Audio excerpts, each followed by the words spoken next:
Bismillahirrahmanirrahim. Assalamualaikum warahmatullahi wabarakatuh. Waalaikumsalam warahmatullahi wabarakatuh. Alhamdulillahirrahmanirrahim. Wa bihi nasta'inu ala umuri dunya wa din. Wassalatu wassalamu ala rasulillah.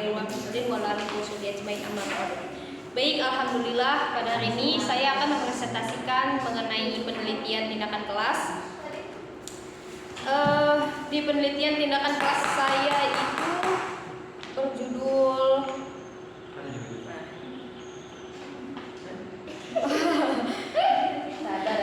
judulnya di sini kayaknya saya lupa masukin deh. Ini saya lupa masukin. Jadi judulnya itu penerapan metode true or false dalam mata pelajaran pendidikan agama Islam pada materi tajwid di SMP IT Rohimana. Di sini saya akan membahas 3 bab. Yang pertama ada latar belakang, yang kedua ada kerangka teori, dan yang bab ketiga yaitu adalah metodologi penelitian. Kita masuk kepada bab 1 latar belakang. Ilmu tajwid merupakan salah satu ilmu yang sangat penting dalam mempelajari Al-Quran. Pemahaman yang baik terhadap ilmu tajwid memungkinkan seseorang untuk membaca Al-Quran dengan benar dan memahami maknanya dengan lebih baik. Dalam membaca ayat suci Al-Quran itu bukan hanya sekedar membaca, melainkan juga harus sesuai dengan kaidah ilmu tajwid. Dalam artian wajib membaca Al-Quran dengan bertajwid. Dalam istilah lain disebut dengan tartil. Lalu di sini yang kedua ada masalah. Permasalahan yang banyak sering terjadi ialah banyaknya anak yang sudah bersekolah di sekolah Islam terpadu atau madrasah sanawiyah. Banyak di antara mereka ternyata masih belum bisa menguasai bagaimana caranya membaca Quran dengan baik dan benar sesuai kaidah. Hal ini menjadi tugas bersama antara guru dengan orang tua, terutama yang berhubungan langsung dengan guru pendidikan agama Islam. Mempelajari tajwid hukumnya fardu kifayah, di mana apabila di suatu tempat, wilayah atau negara telah ada umat muslim yang ahli tajwid, di mana orang yang dapat bertanya kepadanya, maka kewajiban itu telah terpenuhi. Meskipun begitu, membaca Quran dengan tajwid dapat memelihara bacaan Al-Quran dari kesalahan dan perubahan serta memelihara lisan dari kesalahan membaca. Untuk itu, peneliti diharapkan dapat mempermudah siswa dalam memahami materi tajwid, khususnya dengan menggunakan metode true or false. Di sini yang ketiga kita ada identifikasi masalah. Yang pertama yaitu model penyampaian materi yang digunakan dalam kegiatan belajar mengajar masih sering menerapkan metode ceramah, kurangnya melibatkan murid dalam kegiatan peserta didik. Yang kedua ada kurangnya minat belajar peserta didik ketika proses belajar sedang berlangsung. Yang ketiga, rendahnya penggunaan metode pembelajaran dalam meningkatkan keterampilan peserta didik. Yang keempat, rendahnya pemahaman tajwid peserta didik. Dan yang kelima, rendahnya tenaga pendidik dalam menerapkan metode pembelajaran true or false pada peserta didik. Yang keempat, di sini kita ada rumusan masalah. Yang pertama, rumusan masalahnya yaitu apa pengertian dari metode pembelajaran true or false. Yang kedua, bagaimana penerapan model pembelajaran true or false dalam pendidikan agama Islam pada materi tajwid. Yang ketiga yaitu bagaimana proses pembelajaran pada metode pembelajaran true or false dalam pelajaran pendidikan agama Islam materi tajwid. Tujuan peneliti yang pertama yaitu untuk mengetahui apa pengertian dari metode pembelajaran true or false. Yang kedua untuk mengetahui bagaimana penerapan metode pembelajaran true or false pada mata pelajaran pendidikan agama Islam materi tajwid. Yang ketiga untuk mengetahui apakah dengan metode pembelajaran true or false pembelajaran agama Islam materi tajwid dapat dipahami dengan cara yang mudah dan menyenangkan. Di sini kita masuk kepada bagian kedua yaitu pengertian dari masing-masing. Di sini saya yang pertama itu ada pengertian dan penerapan. Pengertian penerapan menurut beberapa ahli berpendapat bahwa penerapan adalah suatu perbuatan mempraktikkan suatu teori, materi, dan hal lain untuk mencapai tujuan tertentu dan untuk suatu kepentingan yang diinginkan oleh suatu kelompok atau golongan yang telah terencana dan tersusun sebelumnya. Perencanaan merupakan sebuah tindakan yang dilakukan baik secara individu maupun kelompok dengan maksud untuk mencapai tujuan yang telah dirumuskan. Pengertian metode. Metode secara harfiah berarti cara. Metode atau metodik berasal dari bahasa Yunani yaitu meta, yang artinya melalui atau melewati, dan hodos yaitu jalan atau cara. Jadi metode bisa berarti jalan atau cara yang harus dilalui untuk mencapai tujuan tertentu. Penciptaan berasal dari kata kata cipta, yaitu kemampuan berpikir untuk mengadakan sesuatu yang baru atau mewujudkan angan-angan yang kreatif. Menciptakan berarti menjadikan sesuatu yang baru, membuat sesuatu yang belum pernah ada. True or false selanjutnya. Strategi pembelajaran true or false adalah strategi pembelajaran dengan menggunakan kartu yang berisi pernyataan-pernyataan benar dan salah yang diberikan kepada masing-masing siswa untuk dijawabnya. Pembelajaran true or false adalah pembelajaran yang menggambarkan kerjasama yang menstimulasi keterlibatan terhadap pengajaran yang dilakukan, yang dapat meningkatkan pembentukan tim, pertukaran pendapat, dan pembelajaran langsung. Lalu selanjutnya adalah pengertian pendidikan. Pengertian pendidikan menurut UU Sisdiknas nomor 20 tahun 2003 adalah usaha sadar dan terencana untuk mewujudkan suasana belajar dan proses pembelajaran agar peserta didik secara aktif mengembangkan potensi dirinya untuk memiliki kekuatan spiritual, keagamaan, pengendalian diri, kepribadian, kecerdasan, akhlak mulia, serta keterampilan yang diperlukan dirinya dan masyarakat. Menurut Kamus Besar Bahasa Indonesia, kata pendidikan berasal dari kata didik dan mendapat imbuhan be dan akhiran an. Maka kata ini mempunyai arti proses atau cara atau membuat perbuatan mendidik. Secara bahasa, definisi pendidikan adalah proses mengubah sikap dan tata laku seseorang atau kelompok orang dalam usaha mendewasakan manusia melalui upaya pengajaran dan pelatihan. Selanjutnya ada pengertian agama. Emile Durkheim mengatakan bahwa agama adalah suatu sistem yang terpadu yang terdiri dari kepercayaan dan praktik yang berhubungan dengan hal yang suci.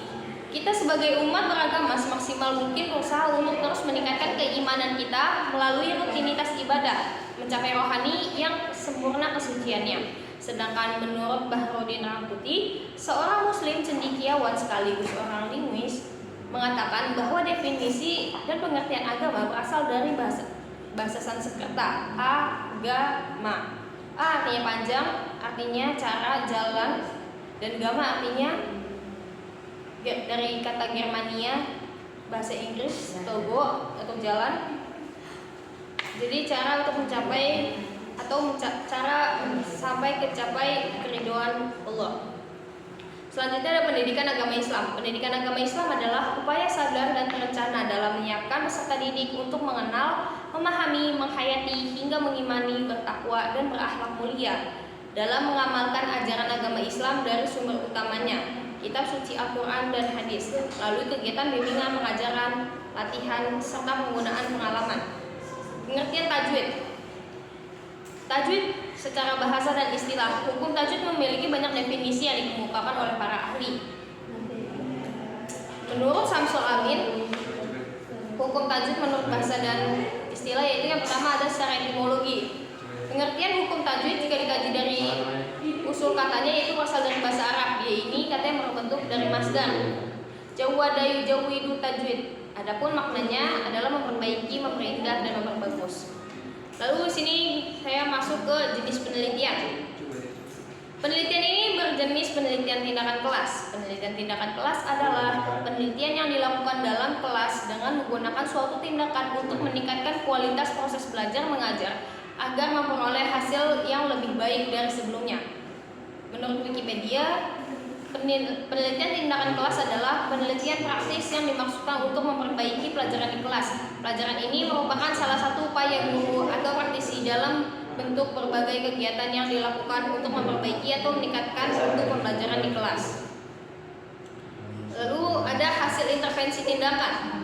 Implementasi metode true or false dianggap berhasil apabila pada akhir siklus menunjukkan peningkatan pemahaman peserta didik dalam pembelajaran mencapai 85% dari total skor angket motivasi belajar. Secara teoritis berkisar dari 0 sampai 88. Jika skor dari indikator keberhasilan motivasi belajar yang diperoleh siswa belum mencapai 85%, maka peneliti belum mencapai. Aktivitas guru dan siswa selama proses pembelajaran PAI dengan metode pembelajaran true or false berhasil apabila menggunakan pengamatan minimal mencapai 90% dari total skor aktivitas guru dan siswa. Jika skor dari aktivitas guru dan siswa belum mencapai 90%, maka penelitian dilanjutkan pada siklus berikutnya. Data dan sumber data yang pertama ada penelitian Gelinti. Yang kedua siswa MTS, siswa SMP IT. Maaf, di sini saya kesalahan. Harusnya siswa SMP IT harusnya di sini siswa SMP IT. Siswa SMP IT Al-Husna. Lalu yang ketiga guru mata pelajaran PAI sekaligus observer. Teknik pengumpulan data yaitu triangulasi, observasi, wawancara, dan dokumentasi. Terima kasih. Untuk selanjutnya saya lanjut di bagian kedua aja, Pak. Ya. Pak Maris bisa bantu? Bantulah. Gak bisa. Yang mana ya? Gimana? Ambilnya dari mana?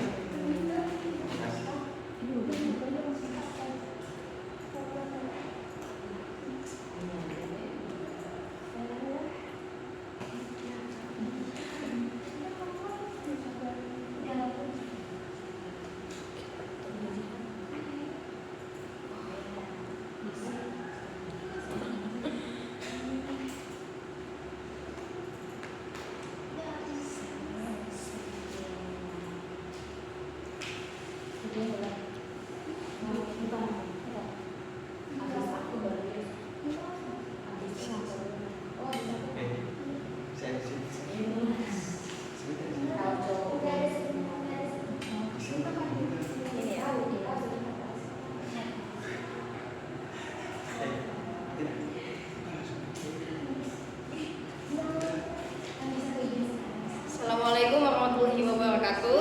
Selanjutnya saya akan membahas tentang seminar proposal saya.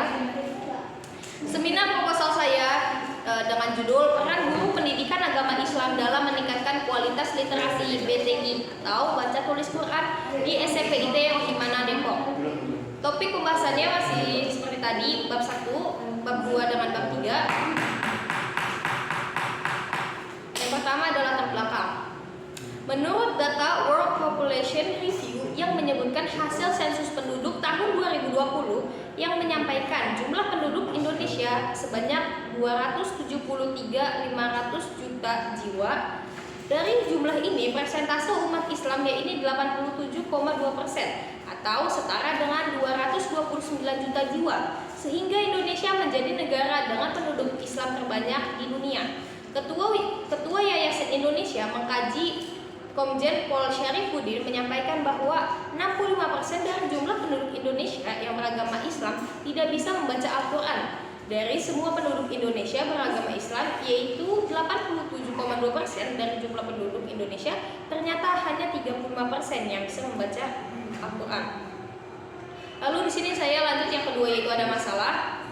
Masalahnya yaitu sekolah adalah lembaga pendidikan formal yang penting setelah keluarga. Semakin besar kebutuhan anak, semakin besar pula tanggung jawab orang tua. Oleh sebab itu, orang tua menyerahkan sebagai bagian tanggung jawabnya kepada lembaga sekolah yang berfungsi sebagai pembantu keluarga dalam mendidik anak. Seorang guru bukan hanya bertanggung jawab menyampaikan materi pelajaran kepada anak didik saja, tetapi juga membentuk kepribadian anak didik yang bernilai tinggi. Kenyataan yang ada pada saat ini, masih banyak anak sekolah yang masih kesulitan dalam membaca, menulis, dan memahami Al-Quran, sehingga menghasilkan sebuah problematika terhadap hasil belajar siswa yang tidak sesuai dengan tujuan pembelajaran. Maka diharapkan lembaga sekolah melakukan perbaikan untuk menghasilkan peningkatan kualitas dalam membaca, menulis Al-Quran atau BTQ secara fasih dan tartil. Maka dari itu perlunya metode serta strategi yang kreatif serta inovatif sehingga mempermudah dalam proses belajar mengajar, terutama yang berkaitan erat dengan literasi Al-Quran. Dalam hal ini, guru PAI perlu memaknai problem literasi Quran sebagai tantangan khusus sekaligus peluang untuk menciptakan pembelajaran yang inovatif dan mengintegrasikan proses pembelajaran pada pemecahan masalah secara substansif. Yang ketiga yaitu ada identifikasi masalah. Yang pertama yaitu fenomena perbaikan pada literasi baca tulis Quran pada guru pendidikan agama Islam. Yang kedua, masih rendahnya literasi baca tulis Quran. Yang ketiga, masih rendahnya tenaga pendidikan dalam meningkatkan literasi baca tulis Quran. Yang kelima yaitu ada rumusan masalah. Yang pertama, bagaimana proses kegiatan literasi baca tulis Quran di SMP IT Rohimana? Yang kedua, bagaimana peranan guru PAI dalam meningkatkan kualitas literasi baca tulis Quran di SMP IT Rohimana? Yang ketiga, bagaimana langkah-langkah yang dapat meningkatkan kualitas literasi baca tulis Quran yang ada di SMP IT Rohimana. Tujuan penelitian itu ada 3. Yang pertama, sebagai proses kegiatan literasi baca tulis Quran di SMP IT Rohimana. Yang kedua, peranan guru PAI dalam meningkatkan kualitas literasi baca tulis Quran di SMP IT Rohimana. Yang ketiga adalah langkah yang diambil oleh guru PAI untuk dapat meningkatkan kualitas literasi baca tulis Quran di SMP IT Rohimana. Di sini saya masuk kepada bagian kedua, yaitu pengertian dari masing-masing. Yang pertama itu ada pengertian guru. Guru diartikan sebagai seseorang yang harus ditaati dan ditiru. Hal ini memberikan implikasi terhadap tinggi dan beratnya menjadi guru. Ia adalah sosok mulia yang harus dipatuhi, diteladani pola hidupnya, gaya berbicaranya, kelakuan, dan penerapan nilai agama bagi murid-muridnya. Karena baik buruknya peserta didik sangat ditentukan oleh bagaimana nilai positif yang dapat ditiru dari seorang guru. Di zaman sekarang, jabatan guru nampaknya sudah menjadi profesi yang sebagai mata pencarian. Guru bukanlah hanya pewaris amanah pendidikan, melainkan juga orang yang menyediakan dirinya sebagai pendidik profesional. Lalu di sini yang kedua ada peranan. Kata peranan berasal dari bahasa peran, dari kata peran, yang berarti sesuatu yang diharapkan dimiliki orang yang memiliki kedudukan dalam masyarakat. Istilah peran sering diucap oleh orang, sering kita mendengar peran dikaitkan dengan posisi atau kedudukan seseorang. Pengertian peran adalah sebuah kegiatan yang dilakukan karena adanya sebuah keharusan maupun tuntunan dalam sebuah profesi atau berkaitan dengan keadaan dan kenyataan.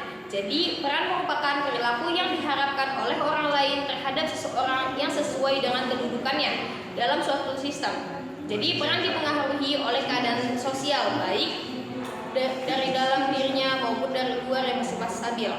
Peran guru merupakan sosok yang dijadikan pemain dalam dunia pendidikan dan juga sebagai tokoh terhormat dalam masyarakat, sebab ia nampak sebagai orang yang berwibawa, sebagai penilai, sebagai seorang pendidik karena ia memberikan ilmu pengetahuan.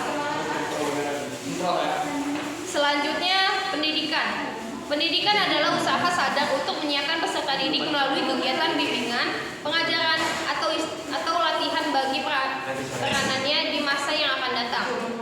Menurut UU nomor 20 tahun 2003, pendidikan adalah usaha sadar dan terencana untuk mewujudkan suasana belajar dan proses pembelajaran agar peserta didik secara aktif mengembangkan potensi dirinya untuk memiliki kekuatan spiritual keagamaan, pengendalian diri, kepribadian, kecerdasan, akhlak mulia, serta keterampilan yang memerlukan dirinya, masyarakat, dan bangsa.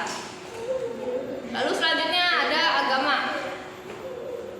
Kata agama berasal dari bahasa Sanskerta, yaitu a berarti tidak dan gama yang berarti kacau, sehingga agama berarti tidak kacau. Dapat juga diartikan suatu peraturan yang bertujuan untuk mencapai kehidupan manusia ke arah dan tujuan tertentu.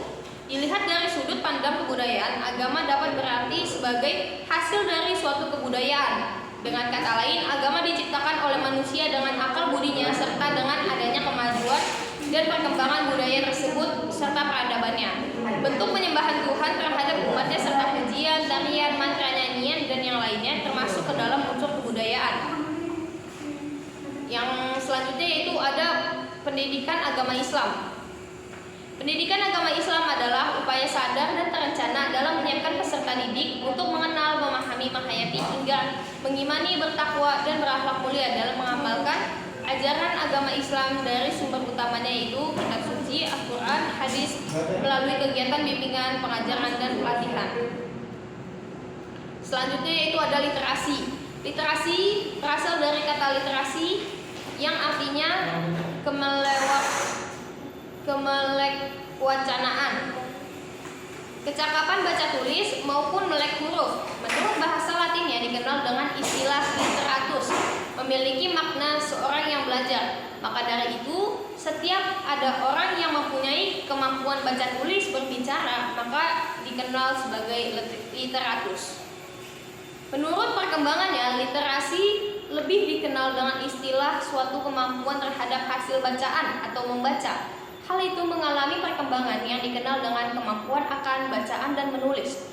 Literasi banyak dikenal secara umum melalui pengembangan berbagai macam kemampuan kritis. Adapun dikenal dengan istilah multiliterasi kritis, di mana terdapat berbagai macam kemampuan kritis terhadap media dalam hal komunikasi. Literasi juga memiliki sebuah arti kemampuan yang mana ditandai dengan hakikat memaknai, membaca, maupun menulis suatu teks. Literasi dikenal dengan istilah dasar sebagai suatu keterampilan akan makna pemahaman terhadap suatu lambing dalam memahami bacaan atau kemampuan berdasarkan bacaan. Penelitian ini menggunakan jenis studi kasus juga. Penelitian studi kasus merupakan salah satu jenis penelitian yang dapat menjawab beberapa isu atau objek yang akan suatu fenomena, terutama di bidang cabang ilmu sosial. Misalnya pada cabang ilmu sosiologi, penelitian kasus digunakan sebagai desain penelitian kualitatif untuk mengevaluasi kejadian atau situasi dalam dunia nyata. Bila dilihat dari tujuannya, studi kasus merupakan salah satu metode penelitian kualitatif yang berbasis pada pemahaman dan perilaku manusia berdasarkan perbedaan nilai, kepercayaan, dan scientific theory. Yin juga mendefinisikan studi kasus sebagai suatu metode dalam melakukan suatu penelitian akan fenomena yang terjadi dengan fokus pada pengalaman hidup seseorang. Ketika terdapat gap antara fenomena dengan konteks yang ada, atau ketika menggunakan multiple search engines.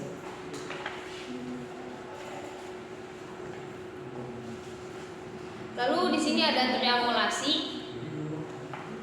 Saya menggunakan teknik triangulasi seperti biasa, yaitu ada observasi, ada wawancara, dan ada dokumentasi. Penyajian data bisa dilakukan dalam bentuk uraian singkat, bahkan berupa hubungan antara kategori, flowchart, dan sejenisnya. Miles dan Kubernetes dalam Sugiono yang paling sering digunakan untuk menjanjikan data dalam penelitian kualitatif adalah dengan teks yang bersifat naratif. Pada penelitian ini, peneliti menyajikan data dalam bentuk uraian singkat berupa penjelasan mengenai cara untuk meningkatkan kualitas literasi baca tulis Quran. Penelitian kualitatif ini berpijak pada fakta-fakta yang bersifat khusus, interaktif. Dalam penelitian ini, prosesnya tidak beraturan dan umumnya fase penyusunan teori, desain, pengumpulan, dan analisis. Sebagaimana dalam teori, dalam penelitian kualitatif, karena permasalahan yang dibawa oleh peneliti masih bersifat sementara, maka teori yang digunakan penyusunan proposal penelitian kualitatif juga masih bersifat sementara dan akan berkembang setelah peneliti memasuki lapangan atau konteks sosial. Kemudian dalam peneliti ini, analisis data yang digunakan yaitu teknik analisis data yang sebagaimana menurut Huberman dan Meigs adalah ada 3 hal penting dalam teknis analisis interaktif, yaitu reduksi data, penyajian data, dan penarikan kesimpulan menjadi penjelasan secara lanjutan menjadi bagian penting dari data lapangan agar dapat membangun pengetahuan umum yang disebut dengan analisis teori dalam penelitian kualitatif. Terima kasih. Oke, ada pertanyaan, silakan.